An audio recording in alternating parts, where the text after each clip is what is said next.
नमस्कार, प्रणाम, हर हर महादेव। दोस्तों, मैं आप सभी का छोटा भाई सिंगर वीरेंद्र दीवाना और आज हमारे करीबी मित्र मोहन भैया का गाना शूट हुआ है दबदबा और बना रहे हैं दबदबा अपने पूरे डुमरियागंज में। और सब आशीर्वाद दीजिए। और देखिए हमारे हमीद भाई हैं, भाई आप लोग लाइक करिएगा, शेयर करिए दबा कर। और ये मोहन भैया का सॉन्ग सोनी रिकॉर्डिंग स्टूडियो पे आएगा तो ज्यादा से ज्यादा आप लोग सपोर्ट ये सोनी जी इनका भी गाना आ रहा है, दरुबाज गाना ताली है पी इनका। के बता हाँ। घरे आइल भाई, ये साजन सोनी सिंगर और डुमरियागंज के दबदबा वाला गाना के ढेर सारा प्यार दियो भैया लोग।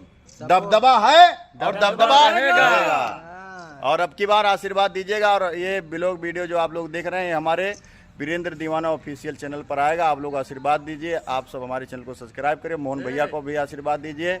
और देखिए हम लोग कहाँ शूट कर रहे हैं, पांडे जी के बिल्डिंग में। देखिए कितना बढ़िया यहाँ लोकेशन है। मोहन भैया का गाना शूट हो रहा है। आशीर्वाद दीजिएगा आप सब लोग। और हर हर महादेव। नमस्कार, प्रणाम।